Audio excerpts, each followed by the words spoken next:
Good morning dear students. आपका अपने channel Mukesh Sharma science class 10th में स्वागत है। प्रिय विद्यार्थियों, पिछले टर्न पर हमने आपको आधुनिक आवर्त सारणी ड्रा करना, उसमें एलिमेंट को व्यवस्थित करना यानी भरना बताया था। आज हम एक नया टॉपिक लेकर के आए हैं। बहुत इंपॉर्टेंट टॉपिक है परीक्षा के लिहाज से, समझने की दृष्टि से। इससे पहले कि मैं टॉपिक बताऊं, जो चैनल पर नए हैं वो चैनल को सब्सक्राइब कर लें और पास में जो बेल आइकन का बटन है उसको प्रेस कर दें, ताकि जैसे ही मैं कोई नया वीडियो अपलोड करूं आपको तुरंत नोटिफिकेशन मिल जाए। तो टॉपिक है आज का अपना आवर्तिता यानी पीरियडिसिटी। आवर्तिता, पीरियडिसिटी। देखिए, आवर्त सारणी में हम किसी भी वर्ग में ऊपर से नीचे चलें या किसी आवर्त में बाएं से दाएं चलें, वर्ग में ऊपर से नीचे चलें, जैसे कोई सा भी वर्ग ले लिया हमने, हेली ना की रब से फरियाद, ये पहला वर्ग ले लिया, हेली ना की रब से फरियाद, ये पहले नंबर का है हाइड्रोजन, ये तीसरे नंबर का है लिथियम, ये 11 नंबर सोडियम, ये 19 नंबर पोटेशियम, ये 37 नंबर रूबिडियम। तो आप इसमें देखें, हाइड्रोजन का इलेक्ट्रॉन विन्यास है 1, लिथियम का इलेक्ट्रॉन विन्यास है 2-1, सोडियम का इलेक्ट्रॉन विन्यास है 2-8-1, पोटेशियम का इलेक्ट्रॉन विन्यास है 2-8-8-1। तो आप देख रहे हैं कि एक ही वर्ग में जब आप चल रहे हैं ऊपर से नीचे या नीचे से ऊपर, एक ही बात है, तो बाह्यतम कक्षा में इलेक्ट्रॉनों की संख्या निश्चित है, बराबर है।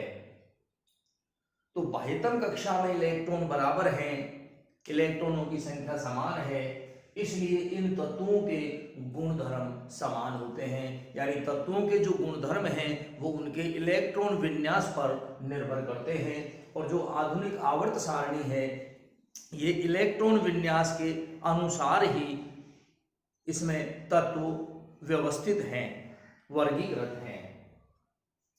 तो एक ही वर्ग में जब आप चलते हैं ऊपर से नीचे या नीचे से ऊपर, तो इलेक्ट्रॉन विन्यास में समानता पाई जाती है, बाह्यतम कक्षीय इलेक्ट्रॉन समान संख्या में पाए जाते हैं। आप दूसरा वर्ग भी ले सकते हैं। तो दूसरा वर्ग है आपका बेटा, मांगे, काली, शर्ट, बाप, राजी। तो ये Be 4 नंबर का है, मैग्नीशियम 12 नंबर का है, कैल्शियम 20 नंबर पर है, 38 नंबर पर है स्ट्रांशियम। तो इसमें आप देखें इलेक्ट्रॉन विन्यास इसका हो गया बेरिलियम का 2-2, मैग्नीशियम का हो जाएगा 2-8-2, कैल्शियम का हो जाएगा 2-8-8-2। तो बाह्यतम कक्ष में इलेक्ट्रॉनों की संख्या बराबर है। कहने का अर्थ यह है कि आवर्त सारणी में तत्वों के जो गुणधर्म हैं उनमें एक क्रमिक परिवर्तन या एक समानता दिखाई पड़ती है। इसको आप आवर्त में भी देख सकते हैं।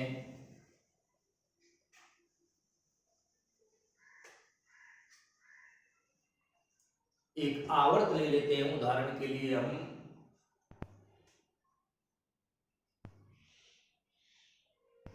Li, Be, BCNOF,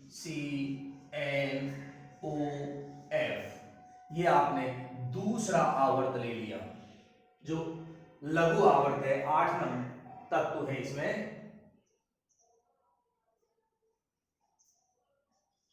ये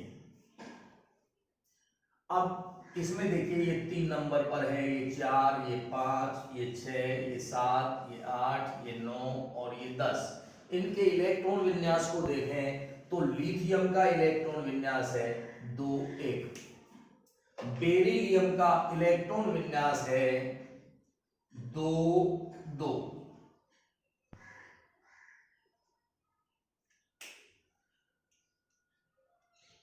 और बोरान का इलेक्ट्रॉन विन्यास है 2 3, कार्बन का इलेक्ट्रॉन विन्यास है 2 4,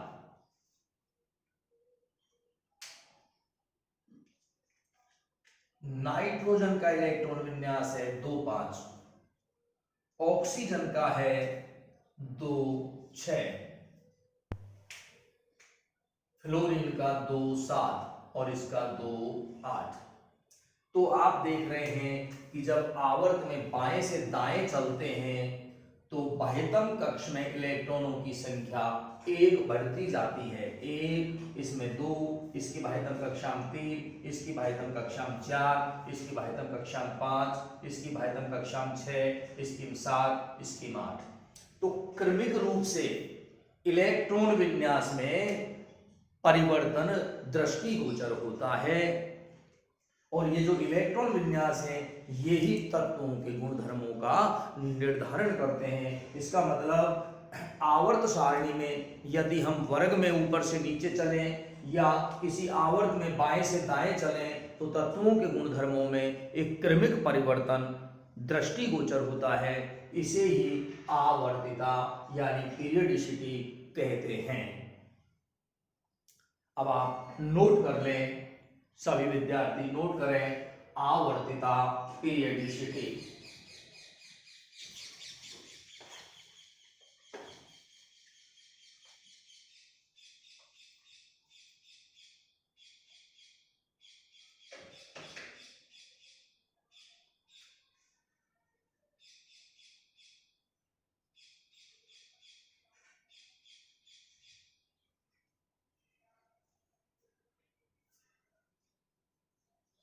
आवर्त सारणी में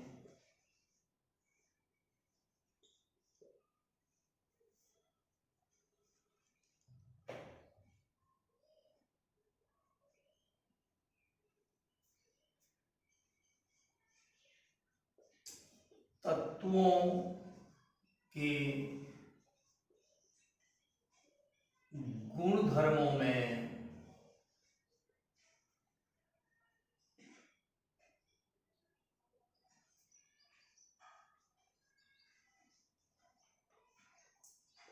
क्रमिक परिवर्तन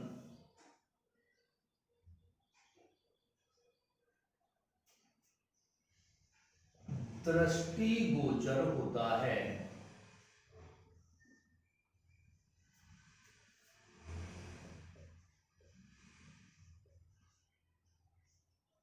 आवर्त सारणी में तत्वों के गुणधर्मों में क्रमिक परिवर्तन दृष्टिगोचर होता है।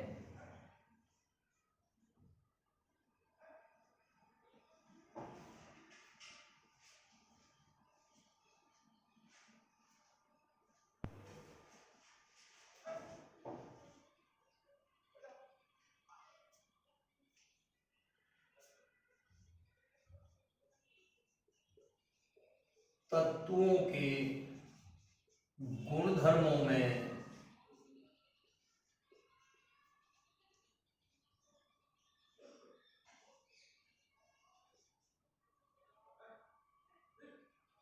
तत्वों के गुणधर्मों में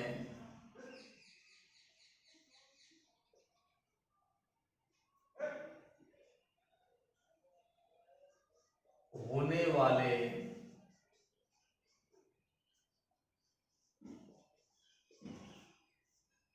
क्रमिक परिवर्तन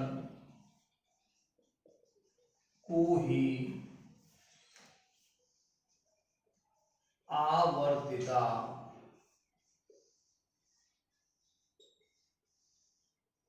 पीरियडोसिटी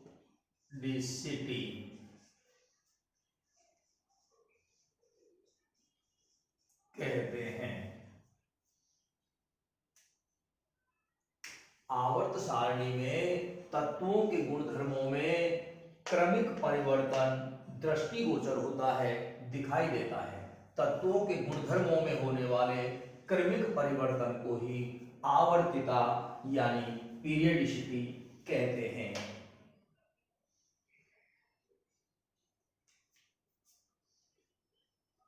तत्वों के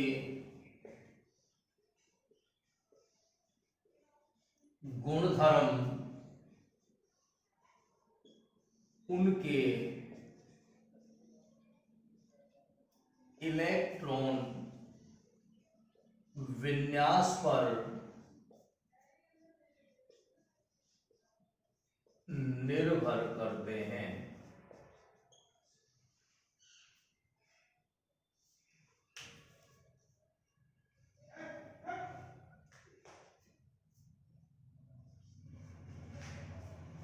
एक ही वर्ग के तत्वों के इलेक्ट्रॉन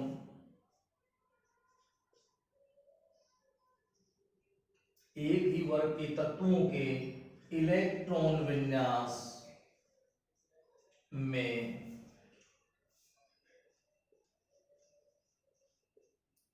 समानता दिखाई देती है।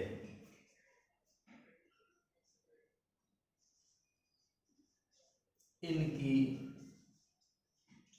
बाह्यतम कक्षा में इलेक्ट्रॉन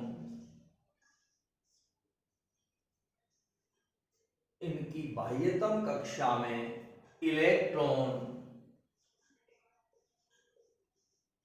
समान संख्या में होते हैं।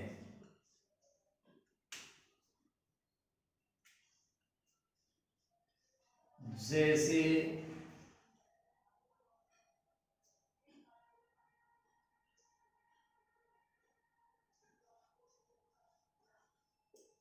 पहले वर्ग को देखें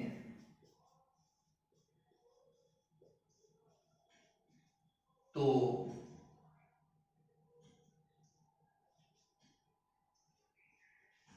सभी तत्वों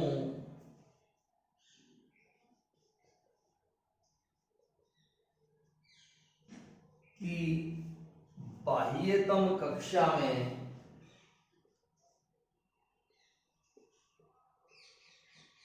एक संयोजी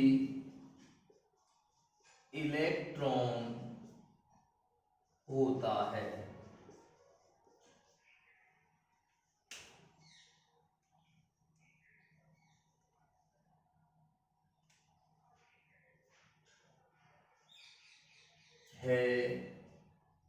ली ना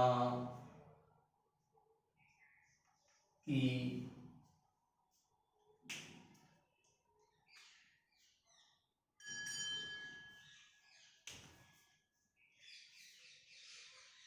तो हाइट, ये पहले वर्ग के तत्व लिखे हैं मैंने कुछ।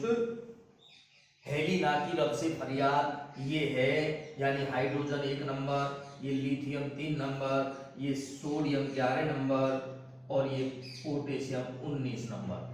अब इनके इलेक्ट्रॉन विन्यास देखें तो सबकी बाह्यतम कक्षा में एक इलेक्ट्रॉन है।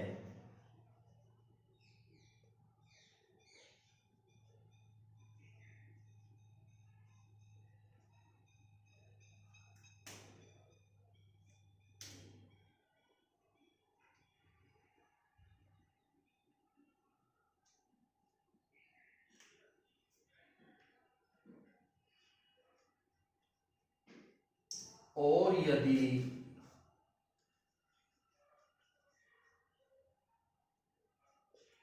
आवर्त को देखें तो बाएं से दाएं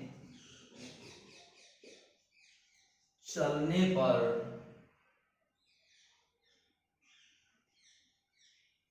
बाएं से दाएं चलने पर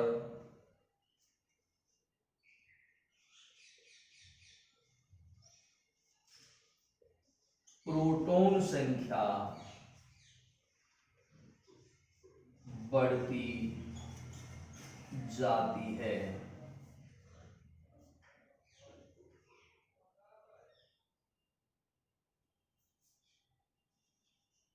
अतः संयोजी इलेक्ट्रॉन बढ़ते हैं।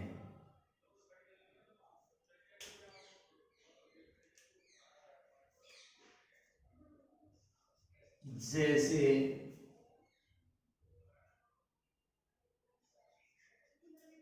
आवर्त 2 में Li, Be, BCN।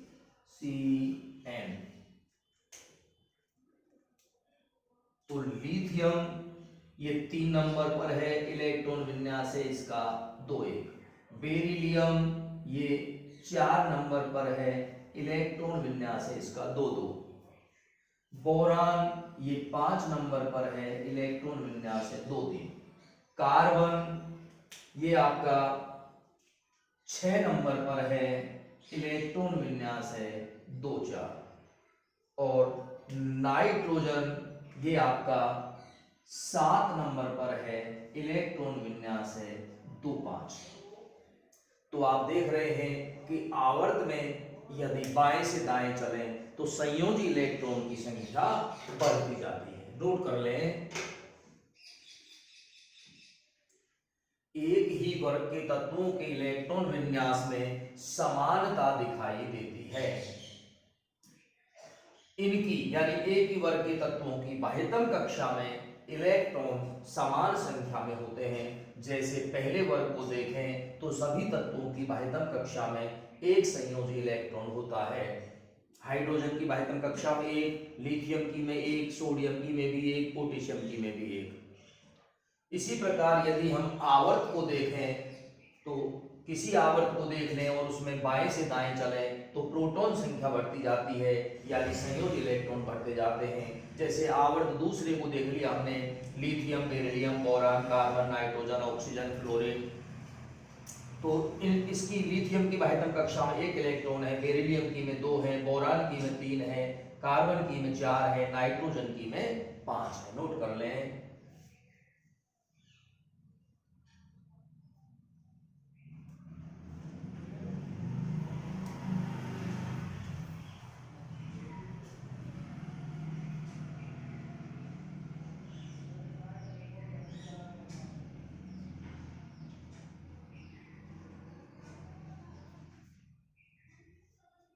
नीचे से लिखें, परमाणु त्रिज्या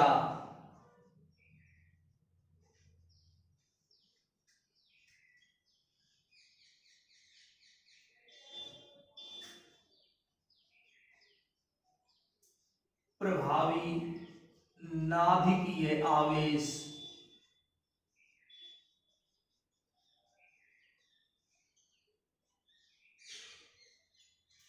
आयनन एंथैल्पी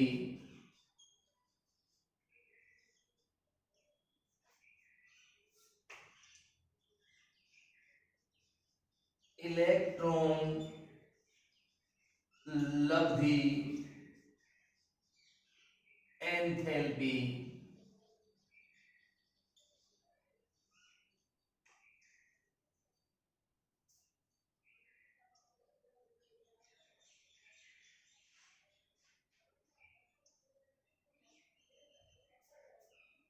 गलनांक,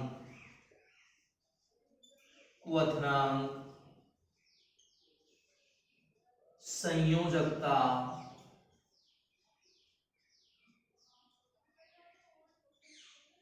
आदि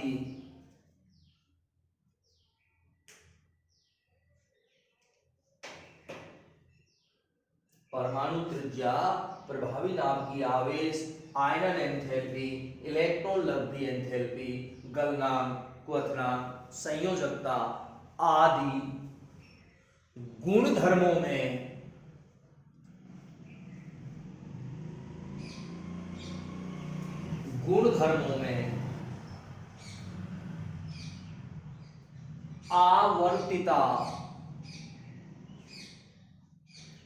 आवर्तिता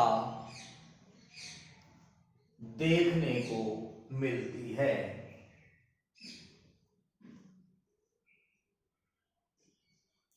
आवर्तिता देखने को मिलती है।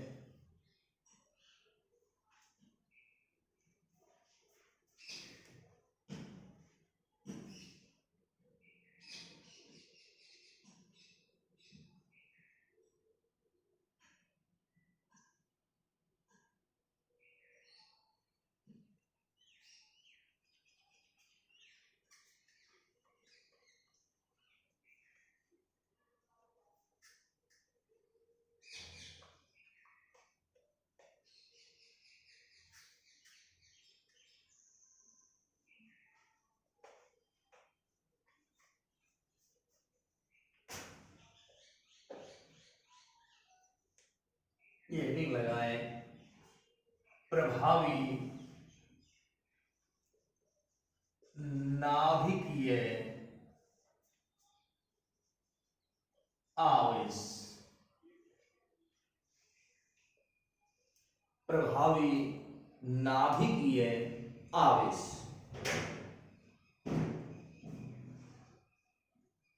एक बार ध्यान से समझें।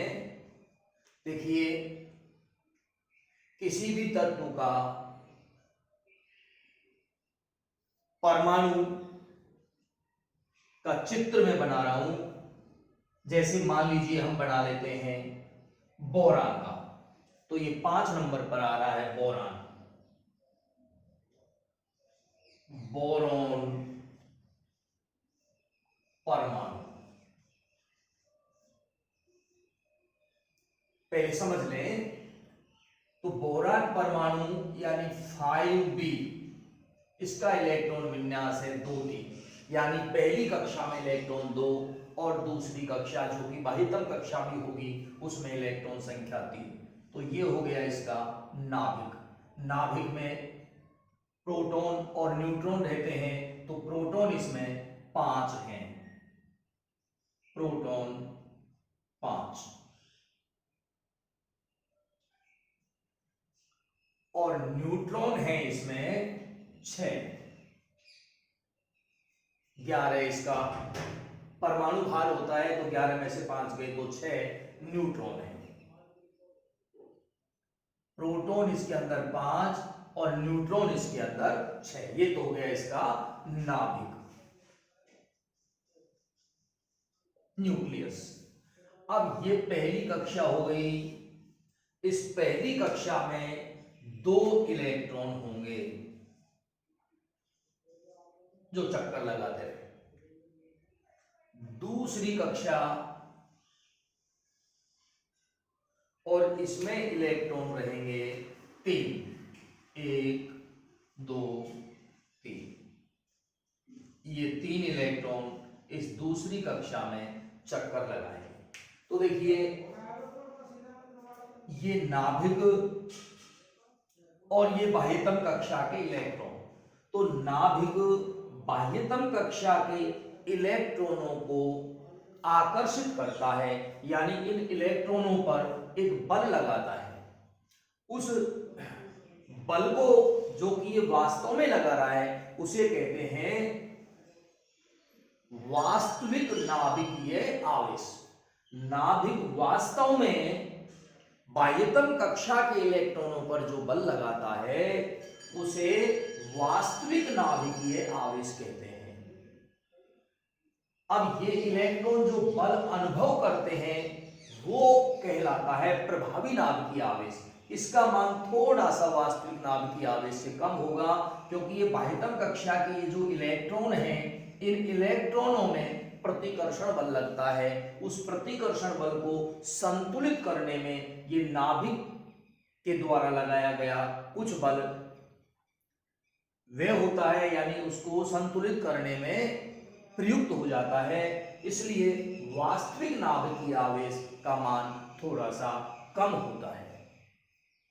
तो नोट करें सभी, हेडिंग लगा दें, प्रभावी नाभिकीय आवेश, डैश लगा करके लिखें।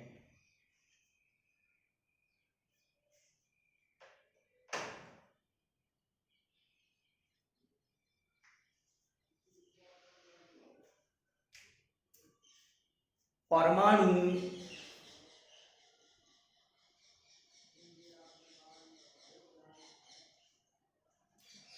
की बाह्यतम कक्षा में,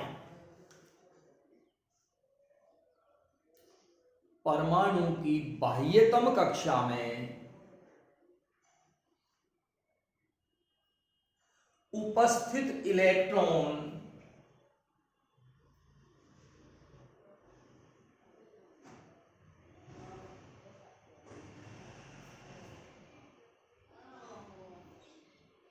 परमाणु की बाह्यतम कक्षा में उपस्थित इलेक्ट्रॉन कोमा नाभिक के द्वारा लगाया गया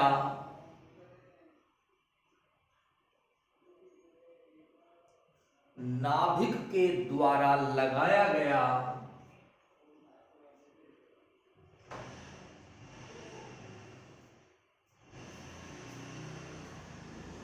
जो बल अनुभव करते हैं,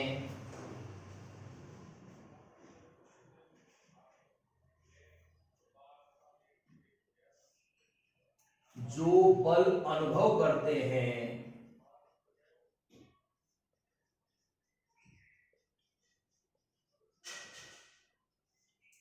परमाणु की बाह्यतम कक्षा में उपस्थित इलेक्ट्रॉन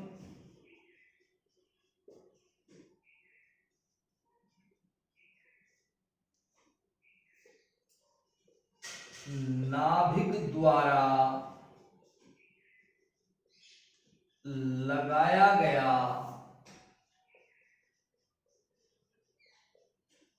जो आकर्षण बल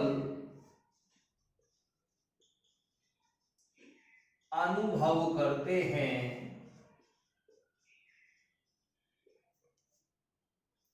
उसे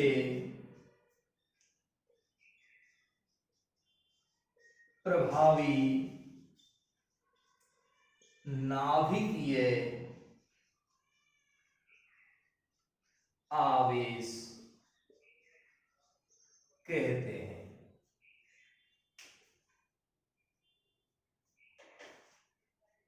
परमाणु की बाह्यतम कक्षा में उपस्थित इलेक्ट्रॉन नाभिक द्वारा लगाया गया जो आकर्षण बल अनुभव करते हैं, उसे प्रभावी नाभिकीय आवेश कहते हैं। पैराग्राफ चेंज करके लिखें।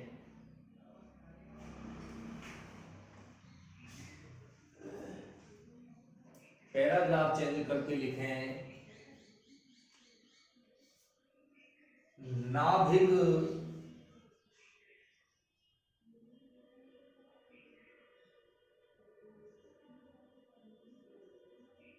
बाह्यतम कक्षा के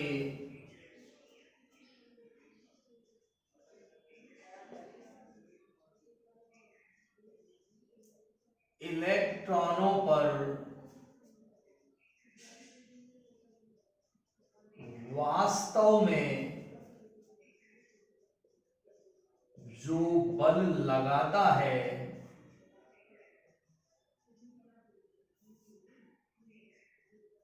उसे वास्तविक नाभिकीय आवेश कहते हैं।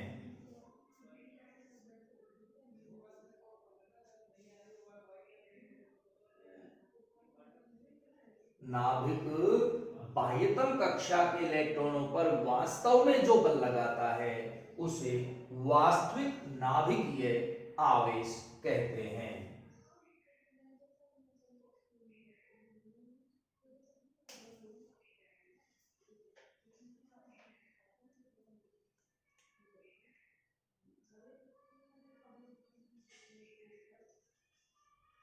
प्रभावी, पैराग्राफ चेंज करके लिखें, प्रभावी नाभिकीय आवेश का मान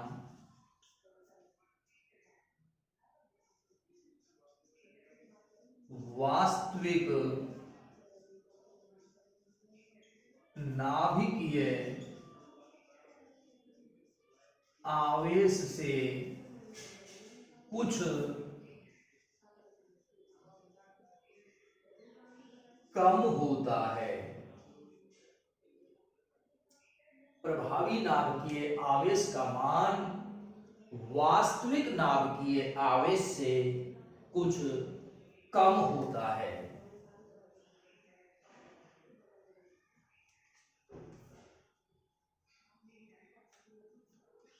क्योंकि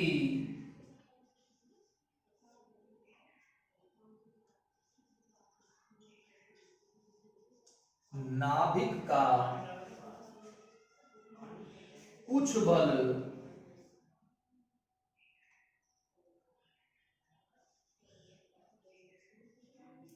बाह्यतम कक्षा के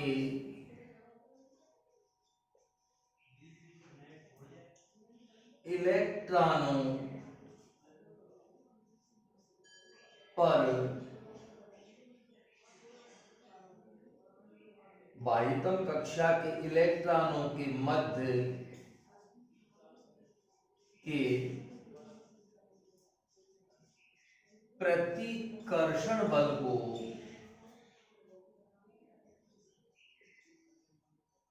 क्योंकि नाभिक का कुछ बल बाह्यतम कक्षा के इलेक्ट्रॉनों के मध्य के प्रतिकर्षण बल को संतुलित करने में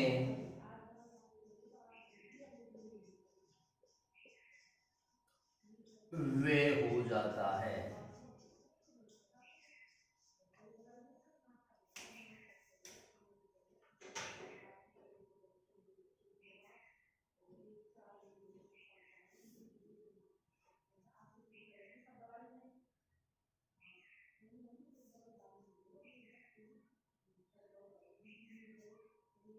प्रभावी नाभिकीय आवेश का मान वास्तविक नाभिकीय आवेश से कुछ कम होता है, क्योंकि नाभिक का कुछ बल, ये नाभिक जो बल लगा रहा है बाह्यतम कक्षा के इलेक्ट्रॉनों पर, इसमें से कुछ बल बाह्यतम कक्षा के इलेक्ट्रॉनों के बीच में, यानी इन तीनों इलेक्ट्रॉनों के बीच में लगने वाले प्रतिकर्षण बल को संतुलित करने में व्यय हो जाता है।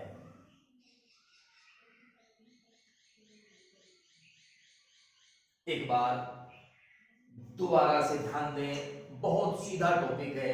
देखिए और एक उदाहरण लेकर के समझते हैं अपन। जैसे हमने उदाहरण लिया नाइट्रोजन के परमाणु का 7n14, तो इसमें परमाणु क्रमांक Z बराबर 7 है, परमाणु भार A बराबर 14 है, तो न्यूट्रॉन संख्या n बराबर 14 माइनस 7 बराबर 7 होगी। अब इसके परमाणु का चित्र बनाएं तो ये इसका नाभिक हो गया, जिसमें 7 प्रोटॉन हैं और 7 ही न्यूट्रॉन हैं। अब इलेक्ट्रॉन विन्यास इसका होगा 2 5, यानी पहली कक्षा में इलेक्ट्रॉन होंगे 2, तो ये पहली कक्षा है जिसमें 2 इलेक्ट्रॉन चक्कर लगाएंगे। और दूसरी कक्षा जो है इसमें इलेक्ट्रॉन होंगे 5, 1 2 3 4 5, ये 5 इलेक्ट्रॉन चक्कर लगाएंगे। अब देखिए ये नाभिक जो है ये बाह्यतम कक्षा के इलेक्ट्रॉनों पर एक बल लगा रहा है। वास्तव में ये जो बल लगा रहा है उस बल को वास्तविक नाभिकीय आवेश कहते हैं। ये जो नाभिक है ये बाह्यतम कक्षा के इलेक्ट्रॉनों पर एक बल लगा रहा है, यानी इन इलेक्ट्रॉनों को अपनी ओर आकर्षित कर रहा है, खींच रहा है अपनी ओर। तो जितने बल से ये खींच रहा है या जितना बल ये लगा रहा है वो है वास्तविक नाभिकीय आवेश। वास्तविक नाभिकीय आवेश वास्तव में नाभिक के द्वारा लगाया गया बल। नाम से स्पष्ट हो रहा है वास्तविक नाभिकीय आवेश, यानी वास्तव में नाभिक के द्वारा लगाया गया बल किस पर, बाह्यतम कक्षा के इलेक्ट्रॉनों पर, यह वास्तविक नाभिकीय आवेश है। मान लीजिए अपन कह देते हैं कि इसका मान जो है ये 2 इकाई है, कुछ भी मान सकते हैं अपन, जैसे 2 इकाई मान लिया हमने वास्तविक नाभिकीय आवेश, जो वास्तव में नाभिक लगा रहा है बाह्यतम कक्षा के इलेक्ट्रॉनों पर। अब प्रभावी नाभिकीय आवेश क्या हो गया, प्रभावी नाभिकीय आवेश। तो देखिए ये जो इलेक्ट्रॉन बाह्यतम कक्षा में है, ये 5 इलेक्ट्रॉन दिखा रखे नाइट्रोजन के परमाणु में, तो इन इलेक्ट्रॉनों के बीच में प्रतिकर्षण बल लगता है, क्योंकि समान आवेश है इन पर, ये ऋण आवेशित है, तो समान आवेशों में प्रतिकर्षण होता है, तो ये प्रतिकर्षण बल अनुभव करते हैं परस्पर। तो ये प्रतिकर्षण बल जो इनके बीच में लग रहा है, इस प्रतिकर्षण बल को संतुलित करने के लिए नाभिक का कुछ बल खर्च हो जाता है, तो जो शेष बचता है वही प्रभावी नाभिकीय आवेश कहलाता है। मान लीजिए ये खर्च, इसमें प्रतिकर्षण बल को संतुलित करने में हम कहें कि 0.5 इकाई खर्च हो रहा है, तो प्रभावी नाभिकीय आवेश हो जाएगा 2 माइनस 0.5 इकाई बराबर 1.5। ये वास्तविक नाभिकीय आवेश 2 इकाई माना आपने, खर्च हो गया प्रतिकर्षण बल को संतुलित करने के लिए 0.5 इकाई मान लिया, तो प्रभावी नाभिकीय आवेश जो है वो 1.5 इकाई होगा। कहने का मतलब प्रभावी नाभिकीय आवेश वास्तविक नाभिकीय आवेश से थोड़ा सा कम होता है। कम क्यों होता है, ये बाह्यतम कक्षा के इलेक्ट्रॉनों के बीच में जो प्रतिकर्षण बल लगता है उसको संतुलित करने में कुछ बल काम आ जाता है, प्रयुक्त हो जाता है, इसलिए वास्तविक नाभिकीय आवेश से प्रभावी नाभिकीय आवेश थोड़ा सा कम होता है। बहुत इंपॉर्टेंट, बहुत अच्छा प्रश्न है, टॉपिक है प्रभावी नाभिकीय आवेश और वास्तविक नाभिकीय आवेश। आप अच्छी तरह समझें, समझ में आया हो तो लाइक करना नहीं भूलें। देखिए आपके जो लाइक्स आते हैं वही हमें प्रेरित करते हैं अच्छा पढ़ाने के लिए और नियमित रूप से आपको आप तक वीडियो पहुंचाने के लिए। तो एक बार मैं पुनः सभी से कहना चाहूँगा कि जिनको टॉपिक पसंद आता है, जिनको प्रकरण समझ में आता है, वो लाइक जरूर करें ताकि हम प्रेरित होकर के और अच्छा कर सकें। धन्यवाद।